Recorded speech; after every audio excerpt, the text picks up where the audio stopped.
Today is Monday, March 27, 2017, and today we got to talk about that crazy story that came out last night about so-called fake news from 60 Minutes on CBS, done by Mr. Scott Pelley. Now, this was really crazy because I know most of you that watch this channel, you're my subscribers, or you just happen to find this and you're on the right even a little bit. Some of you may even be in the center, but you got your eyes open.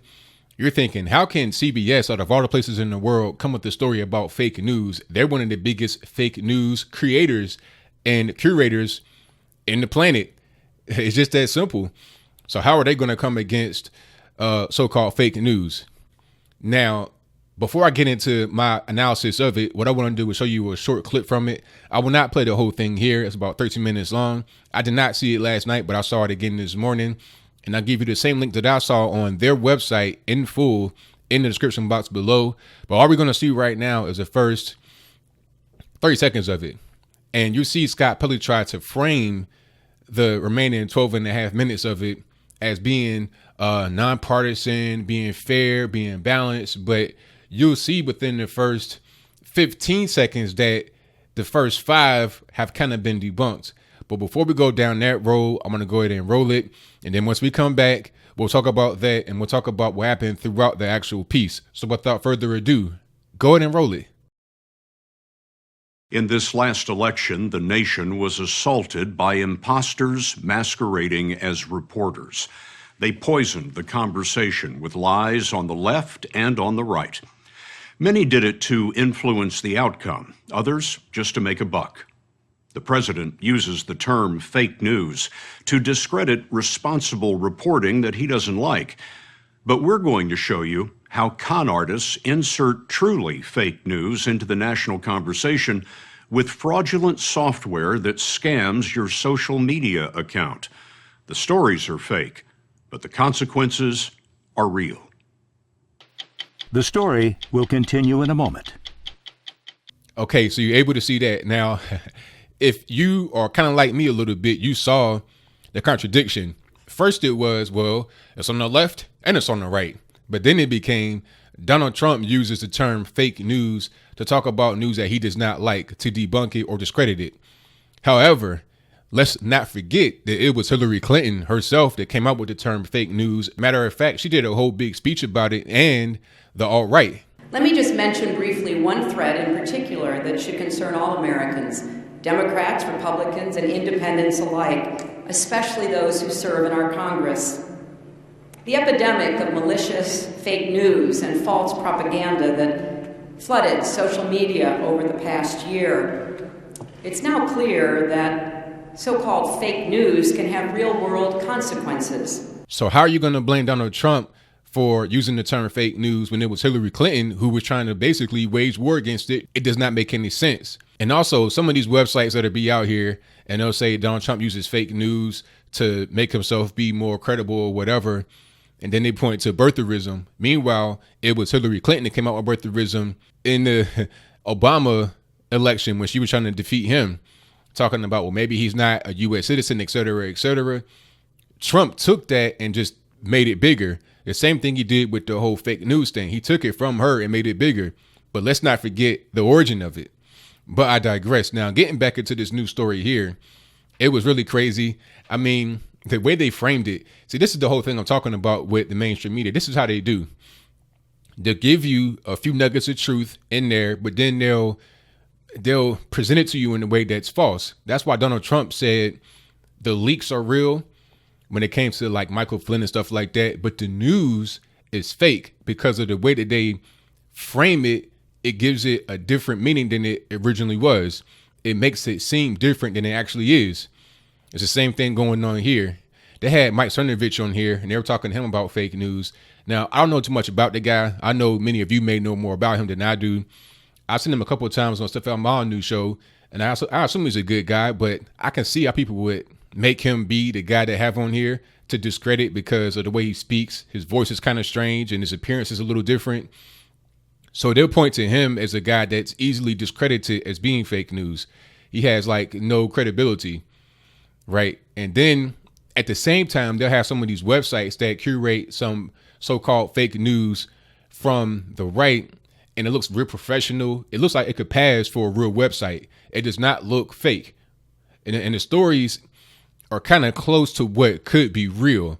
It does not look too far away from the mainstream media, who we all know is the biggest curator of fake news that there is. I mean, let's not forget about the Donald Trump Russia dossier. We're talking about Russian hookers peeing on the bed that Barack Obama and Michelle Obama slept in Russia, and he knew that they slept there. So when they come back, they had to sleep in the urine. I mean, it doesn't make any sense because, first of all, you don't think that they have hotel staff that come and check to make sure the room is clean. Like, they're just going to let a urine soaked mattress be there and not change it or anything. It does not make any sense. But you still got the mainstream media talking about this story. And then they use these fancy words, dossier. Why come up with such a fancy term for some paper that got put in somebody's mailbox? And then the whole thing about, oh, it fell into my mailbox, talking about Donald Trump's taxes. Isn't it illegal to publish somebody's taxes out of information? Isn't that a federal offense? But yet the mainstream media gets a pass for that. That's okay. When Rachel Maddow did it, that's okay. That's cool. It's whatever. And then the whole hubbub and kerfuffle about his taxes. What's the big deal about the taxes? What are you going to find in there? He's already released a 100+ page income disclosure form, which I will put in the box below, that tells you where all of his money comes from, who he has business ties with. Everything is in there. It's public. You can Google it right now. It's not secret information I just happen to find. You can find it right now on Google. But I'll put that in the box below just for your convenience. But the whole taxes thing, what are you really going to find in there? And then when they did so-called find the taxes, it was a whole big nothing burger. And it was an embarrassment to Mr. Maddow and the whole MSNBC cabal. But yet they're still talking about it as if it's a real thing. Do you remember the whole last night in Sweden comment where the mainstream media were trying to say that Donald Trump made up a story about a fake terror attack that happened last night in Sweden, when in reality, he didn't say anything about terror, anything about an attack. All he said was, look at what happened last night in Sweden. That could have meant anything, but yet the mainstream media wanted to allude to him talking about a terror attack that happened the previous night, even though he was just talking about a news report that came out last night about Sweden. That's how the mainstream media does. They'll present one thing in a way to where it makes it appear to be something else rather than what it actually is. And then the whole Russia angle, they're trying to talk about, oh, he has ties with Vladimir Putin. You know, Vladimir Putin is a dictator. A dictator? When did Putin become a dictator? And then you had people like Katie Tur alluding to maybe Donald Trump was cool with Vladimir Putin because of the missing journalists in Russia, and people that kind of speak out against him might get the axe. What is your sense of why this president is going above and beyond, bending over backwards, if you will, to stay away from criticizing the Russian president and to almost give him an excuse? As we know, there's, since 2000, been a couple dozen suspicious deaths of journalists in Russia who came out against the government there. Donald Trump has made no secret about going after journalists and his distaste for any news that doesn't agree with him here. Do you find that this is a dangerous path he is heading down? But how are you going to allude to something like that on TV when you're a journalist? And that goes towards Scott Pelley's point. You have all these fake news people masquerading as journalists on the left and the right. But why don't you mention anybody from the mainstream media? I noticed that it was all these independent sites. And on the right, the sites look kind of professional. They look kind of well done. You had guys in suit and ties and whatnot. But then on the left, you had some of these really silly stories.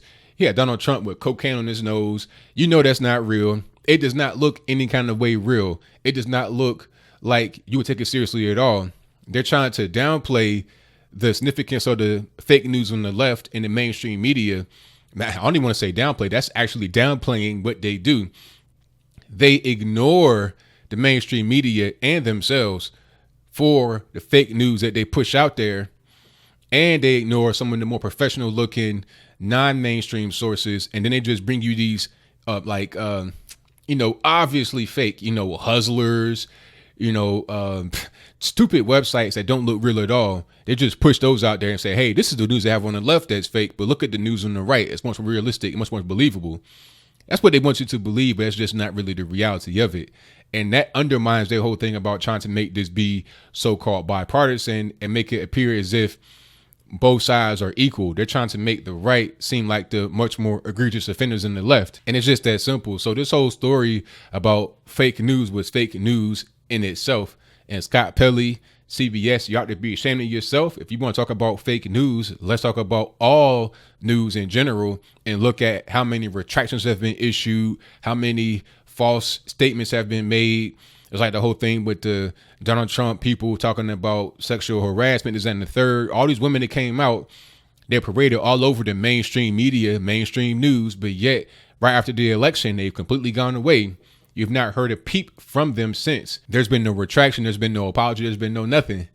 So at the end of the day, we know what time it is. You're just trying to make a hit piece against Donald Trump and disguise it as being bipartisan or nonpartisan when it's not.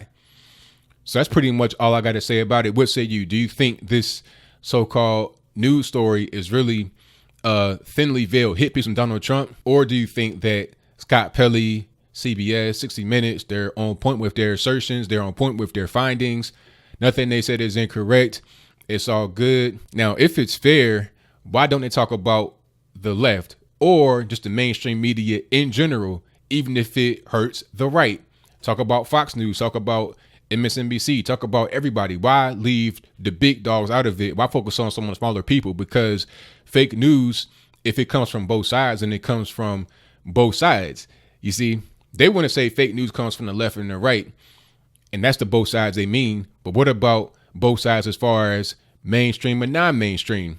You can't say that mainstream media has not promoted anything fake, because they have issued retractions before, and we have realized that certain things are not true that they put on their airwaves and on their websites and etc. The whole thing about Pizzagate, that was like one incident that you could point to that may or may not have been true or false, but there's been much more that you could point to on the left.